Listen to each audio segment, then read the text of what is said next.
Tá aí. A recomendação, então, doutor, é a pessoa não esperar sentir ali. Inclusive, eu separei aqui alguns mitos e verdades da internet. Eu gostaria que o senhor respondesse se é mito ou se é verdade, se o senhor quiser acrescentar alguma consideração. O câncer de próstata é uma doença do idoso? Sim, é uma doença degenerativa. Sim, ela realmente atinge mais idosos. Agora, isso não quer dizer que não existam pessoas que tenham o câncer precoce. Qual o paciente mais jovem que o senhor já atendeu, doutor, que o senhor recorde? De 35 anos. 35 anos. Peguei um câncer de próstata, um paciente de 35 anos. Estava no começo? Estava bem no começo, né? Mas ele já tinha um câncer agressivo, né? Porque quando são mais jovens são mais agressivos. Ele tinha um câncer agressivo, a gente teve que tirar a próstata dele, fazer, né, a cirurgia radical, mas ele evoluiu com cura. Em 5 anos ele estava livre da doença. PSA baixo é sinal de que não tem o câncer de próstata? PSA baixo, a grande probabilidade de que não tenha mesmo.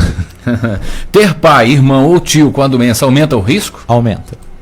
Todos os casos de câncer de próstata precisam de tratamento? Não. Não necessariamente? Não necessariamente. É porque, assim, existem os cânceres que atingem pessoas bem mais idosas. Então, assim, por exemplo, você descobre um câncer num paciente de 87, 88 anos. Né? Esse câncer, ele é um câncer chamado indolente. Né? Ele é aquele que, de baixa agressividade, a pessoa vai morrer com o câncer e não do câncer. Doutor, outra coisa, o câncer de próstata sempre apresenta sintomas? Então posso esperar os sintomas para procurar o médico? Então, o câncer de próstata não. O câncer de próstata, na maioria das vezes, ele não tem sintomas. Quem tem sintomas é a hiperplasia benigna da próstata, que aumenta a próstata e dificulta o urinar. Doutor, pessoas da raça negra têm maior risco de desenvolver a doença? Tem. Por quê, doutor? Uma predisposição genética, né? Os negros, eles têm algumas características, né, que fazem com que eles tenham determinadas doenças, eles tenham maior predisposição a determinadas doenças. O sedentarismo pode aumentar o risco para o desenvolvimento do câncer de próstata? Não há muita relação, né? Mas assim, tabagismo, né, o alcoolismo, tudo isso tende a aumentar o nível dos tumores no geral, né? A atividade física regular tem um papel relevante na prevenção e no tratamento do câncer de próstata? Eu não diria específico, mas eu digo que a qualidade de vida melhor, né? A qualidade de vida melhor faz com que você tenha menos uma série de doenças. Por incrível que pareça. Então, se você tem uma qualidade de vida, se você é uma pessoa positiva, se você, né, pensa melhor de si, né, você geralmente se desvia de muitas doenças. Doutor, diagnosticou o cidadão com o câncer de próstata. Qual que é o tratamento? Cada caso é um caso, mas de regra? De regra. O que acontece é o seguinte: existem algumas faixas, né, de tratamento. Então, assim, em regra, se você pega um câncer de próstata em fase inicial, pouco invasivo, né, que não tenha metástases, né, que está só na próstata, em via de regra, o tratamento aí é cirúrgico. Você tira a próstata com o câncer dentro. Né, porque aí você erradicou aquilo, você já não tem problema. Né? Algumas pessoas preferem fazer a radioterapia. Tá? Mas isso varia de conduta para conduta. Né? Eu, em particular, eu já falo que é melhor tirar, porque você tirou a próstata toda, ela não tem chance de ter outro local, né, que tenha o câncer de próstata. Você tirou a próstata. Tá? Em alguns casos, quando os tumores já invadem um pouco, eles já saíram um pouco da próstata, já deram metástase, alguma coisa assim. Aí retirar talvez vai resolver mais. O risco já fica maior. O que você faz é uma radioterapia, pode fazer uma quimioterapia, né, e depois hormonioterapia. Tá? E aí você faz o acompanhamento durante longo tempo. Em casos avançadíssimos, né, em casos onde já atingiu o osso, o pulmão, coisa assim, o que fazemos, né, o que a gente costuma fazer é fazer uma radioterapia e fazer uma retirada, uma raspagem dos testículos para que eles parem de produzir a testosterona e façam um bloqueio hormonal né? Que é uma maneira de segurar um pouco a doença. Mas aí você já não está mais pensando em questões curativas, você já está pensando em apenas prolongar a vida e melhorar a qualidade dessa sobrevida. É uma doença terrível, né, doutor? Câncer de próstata. Câncer de próstata ele é porque, ainda mais porque como não se tinha tanto cuidado, né? Diagnosticava-se o câncer de próstata numa fase muito tardia, onde já não tinha mais o que fazer. Aí tem essa questão de raspar o testículo, tirar o testículo. Nossa, o pessoal ficava...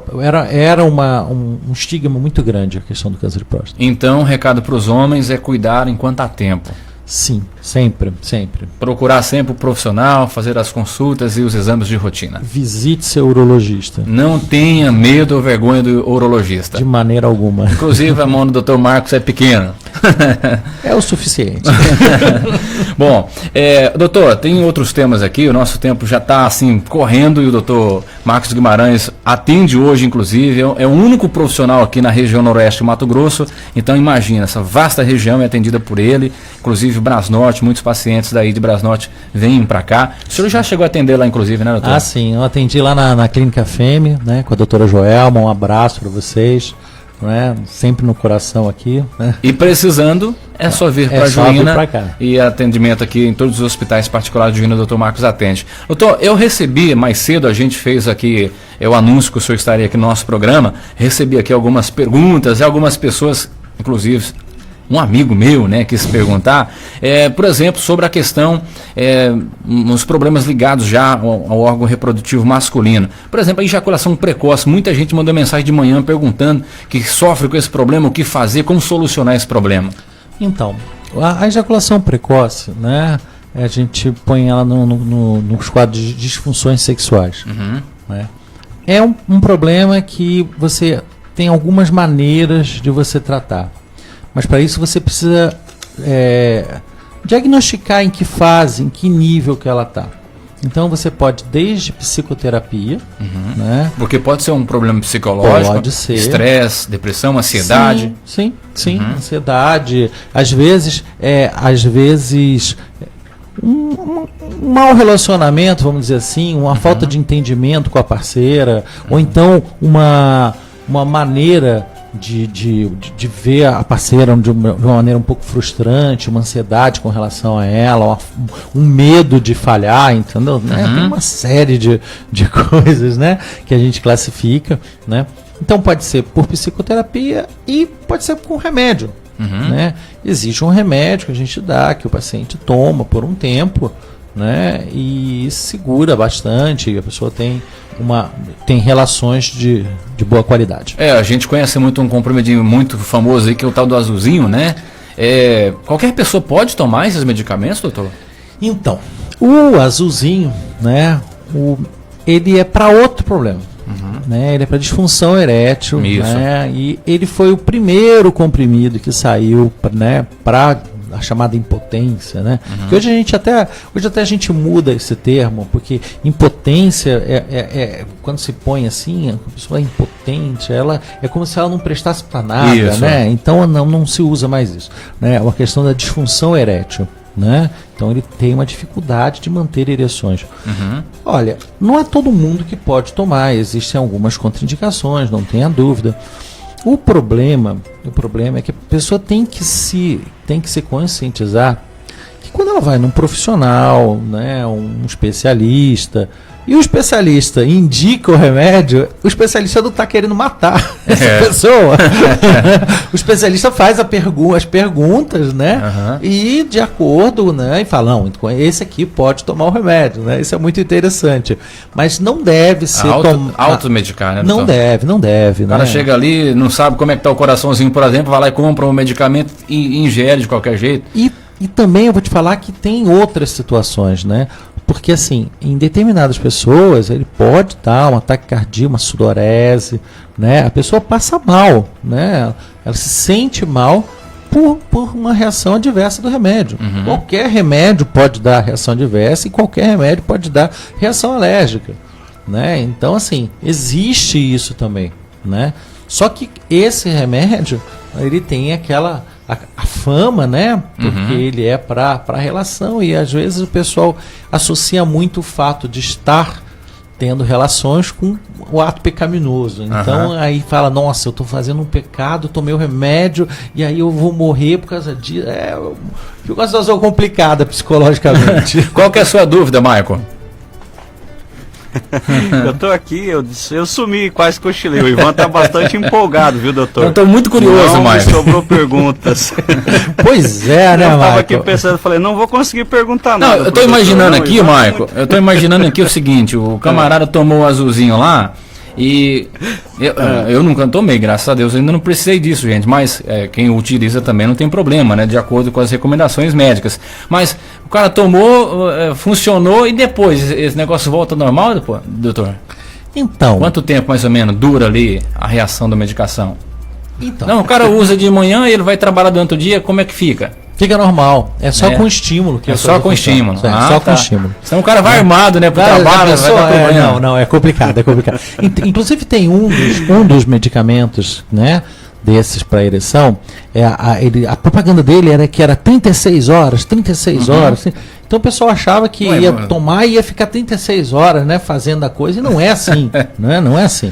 É assim, são 36 horas, a duração da janela de oportunidades, ou seja, quando ele for estimulado nessas 36 horas, ele vai funcionar. Pode ter ereção, exatamente. Bom, diga Vamos lá, lá, Michael. doutor, deixa eu fazer uma pergunta aqui. A vasectomia, ela causa impotência ou alguma outra disfunção sexual? Rapaz, essa pergunta é ótima. Excelente. É ótima porque o que acontece? Tem muito cara que não faz vasectomia com medo de... aí eles viram pra mim e falam assim, não, doutor, vai que liga o fio errado, entendeu? Né? Vai que corta o fio errado, né? Então, assim, não, a vasectomia não tem nada a ver com disfunção erétil. Muito pelo contrário, a vasectomia é um procedimento que, depois que o casal faz, melhora a vida sexual. Porque não tem preocupação com gravidez, então geralmente, né, aí não precisa usar o preservativo ou algum método anticoncepcional, então eles ficam mais livres e costumam ter uma melhora na atividade sexual. A vasectomia é um procedimento simples, né, feito com anestesia local, né, onde você liga um canal, 2 canais no caso, né, um de cada lado, é um canalzinho que sai do testículo e vai levando o espermatozoide até a próstata, né? Então, assim, a gente, quando faz isso, quando a gente liga, a gente para de dar acesso aos espermatozoides a saírem pelo pênis. E qual o risco desses fiozinhos, com o passar do tempo, voltarem a ser religados, doutor?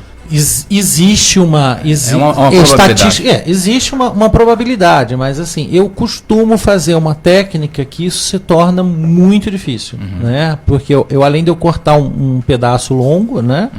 Eu faço a sutura com um fio inabsorvível, um fio de nylon, e isso faz com que dê uma durabilidade maior. Outra coisa interessante, aí eu digo por que eu faço com fio de nylon. Esse fio de nylon ele é preto. E tem pessoas que em determinado momento desejam reconectar, né? Então eles querem fazer a reversão da vasectomia. Eu casei de novo, não sei, eu quero ter um filho, e é possível, né? Então é a reversão da vasectomia, e justamente por usar esse fio preto, quando eu abro eu sei onde é que está o local que eu liguei, porque tem aquele fiozinho preto, então é só abrir e ligar um no outro. Doutor, quem tem o pênis pequeno, e eles têm muitas propagandas aí na internet, que o cara pode aumentar aquela coisa e tal, é possível de fato, doutor?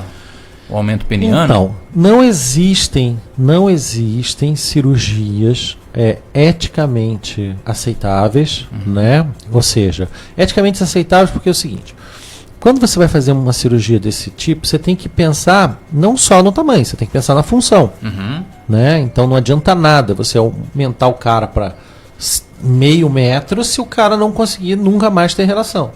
Né? Então a questão não é essa. A questão é a seguinte. Então não existem cirurgias que são comprovadas que fazem um aumento que seja significativo. Né? Porque se aumentar 1 centímetro, você fala, ué, peraí. Vai alterar no quê?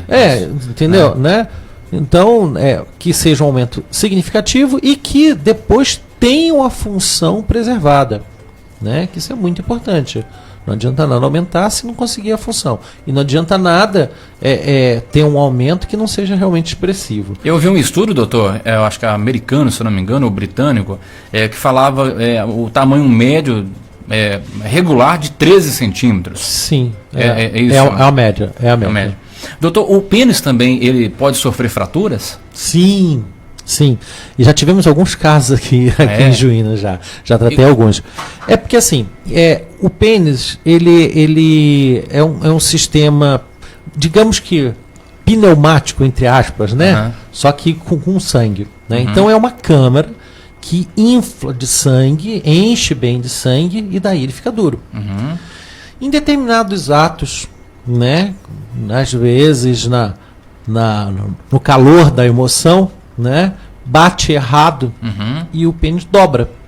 E como ele está sob alta pressão, há uma fratura, ou seja, há um corte de uma dessas camadas, né, dessas câmaras pneumáticas, que não são pneumáticas, né? É cartilagem, doutor? Não é cartilagem. É uma fibra, né, bem forte, né, uma fibra bem forte, como se fosse uma aponeurose daquela que você vê na carne, aquela parte branca, né? E aquilo dali é uma fibra bem forte, né, que ela aguenta bem a pressão no sangue. Mas às vezes determinados movimentos onde faz um L, vamos dizer assim, né? Dobra, né? Quase 90 graus, rompe de um lado e há extravasamento de sangue. Aí é cirurgia, doutor? É cirúrgico. Não é só puxar não e colocar no lugar? De maneira nenhuma. Aí é cirúrgico, tem que drenar o hematoma.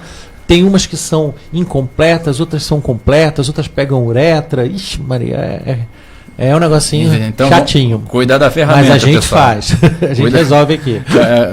Tem solução, mas tem que cuidar da ferramenta. Doutor, é comum a gente estar jogando bola, estar andando de bicicleta e levar uma pancada, né, na região que as mulheres não sabem como dói, mas nós sabemos. Esse tipo de pancada ali nessa região pode afetar, trazer um transtorno, um problema sério para o futuro ou não? Aquela dor é momentânea mesmo? Então, na maioria das vezes isso não traz transtorno algum. Dói, incomoda, não tenha dúvida. Falta ar, você leva uma bolada, falta ar, você parece que vai morrer. Em determinadas situações, o testículo pode inchar, né?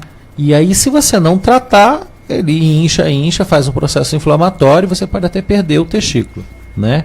Então, assim, tomou uma bolada, sentiu uma dor 2, 3 dias, tudo bem. Agora, você tomou uma bolada, está sentindo dor por 15 dias, o negócio inchou, aumentou de tamanho, entendeu? Tá vermelho, quente, você tá com febre.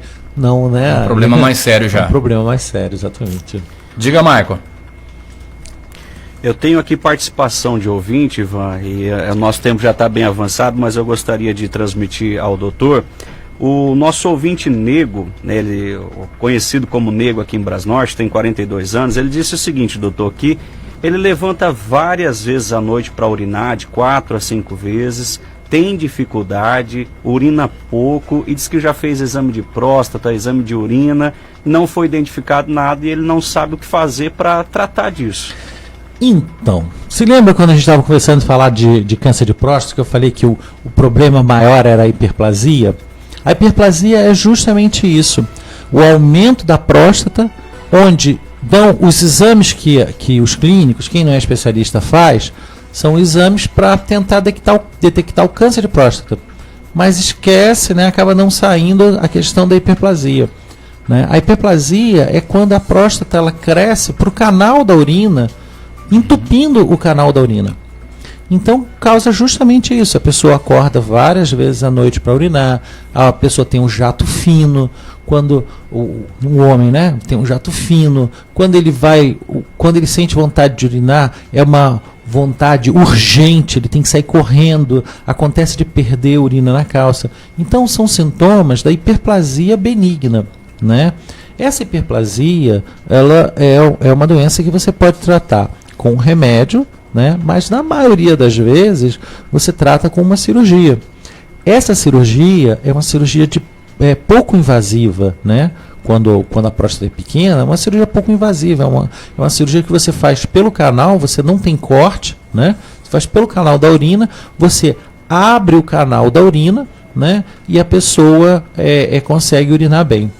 O grande problema da hiperplasia é que as pessoas vão se acostumando com essa ideia de acordar 1, 2, 10, 20 vezes à noite, elas acham que é normal.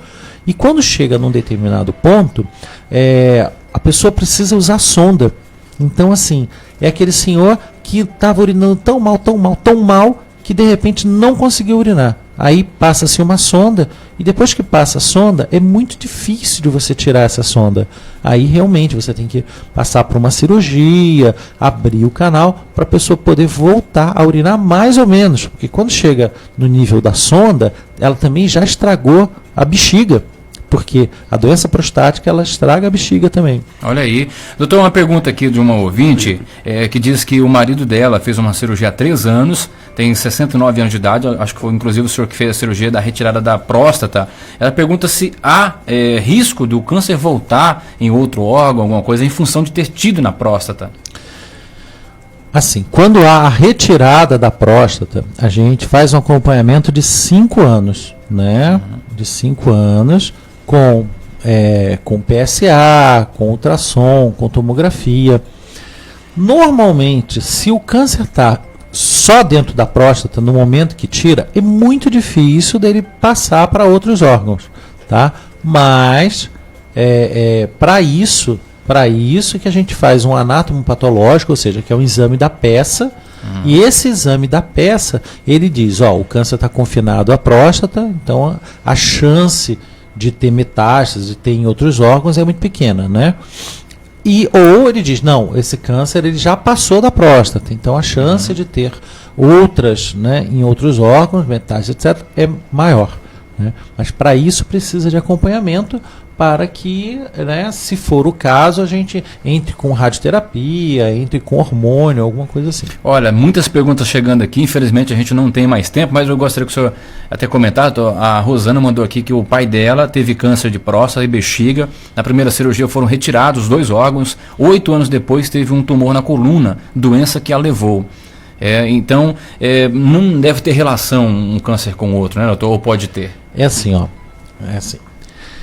Câncer, ela falou que foi tirado a próstata e a bexiga. Isso. Então era algo um pouco mais complexo, mais invasivo. E pode sim. Às vezes dá metástase para a coluna, entendeu? Né? Isso daí é uma evolução. Né? Então, assim, 8 anos é o que a gente fala para câncer, para tumores no geral, é uma sobrevida até boa. Né? Que se você pega um tumor grande, invasivo, né, então assim, geralmente antes a sobrevida é até 5 anos.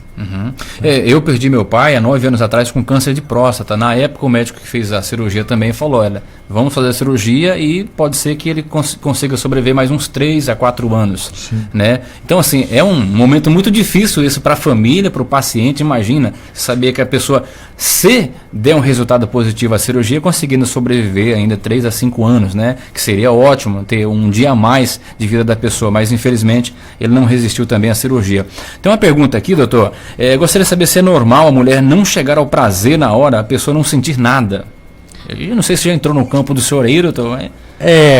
Sim, a mulher com relação assim à atividade sexual feminina, né, geralmente é mais no campo da ginecologia, né? O que eu falo, a minha parte é mais da masculina, né?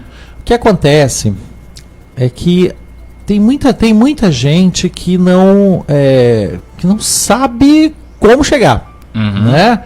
Às vezes o casal não está se entendendo para chegar. Isso acontece muito. É lógico que tem problemas orgânicos? Sim, tem problemas orgânicos, né?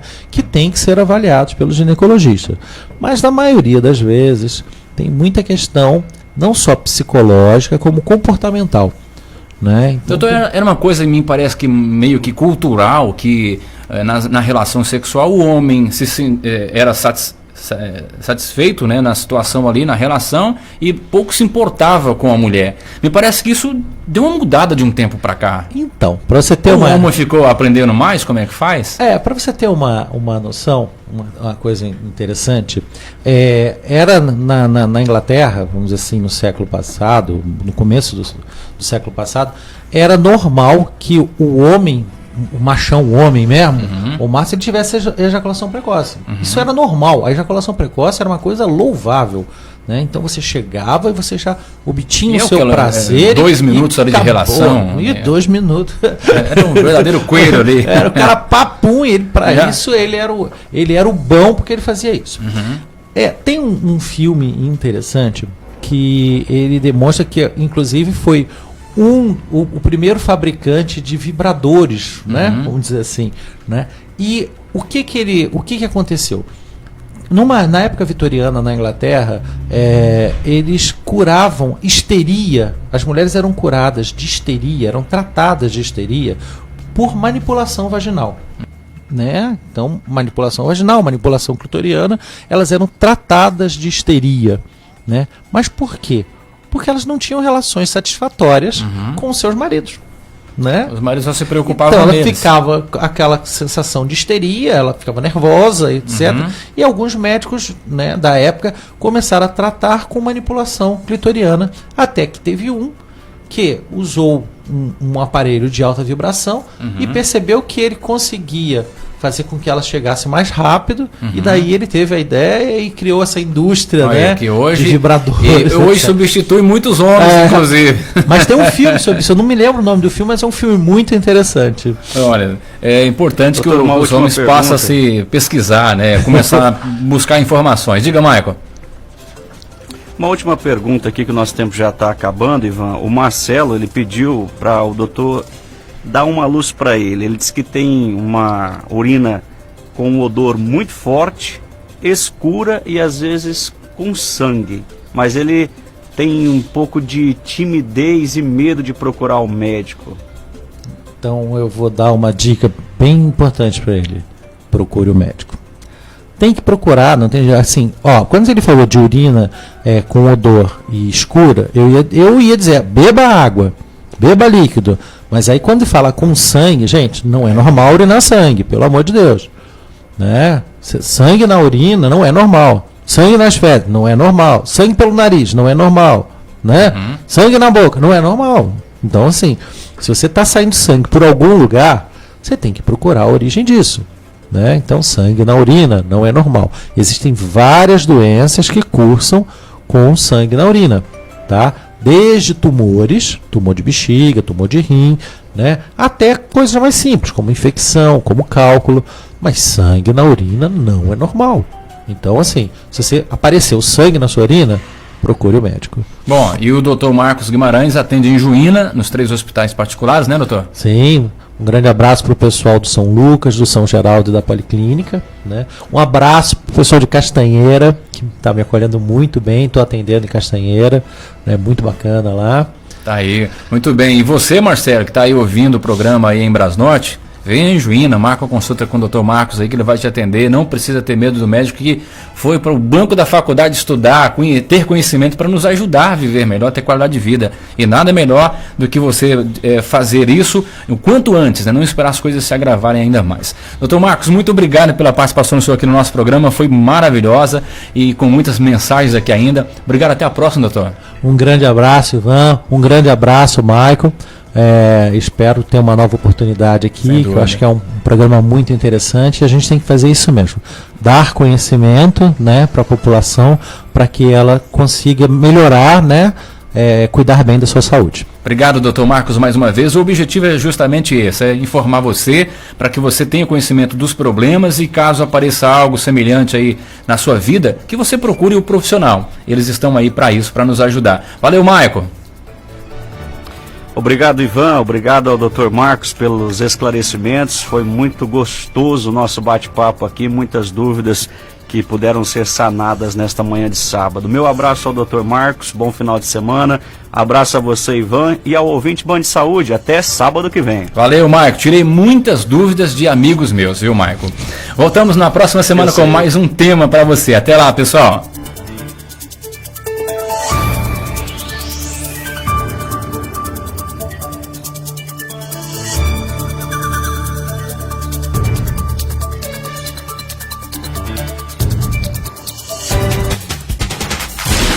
Daqui a pouco na Band FM tem Luan Santana. Não vai saber o que fazer.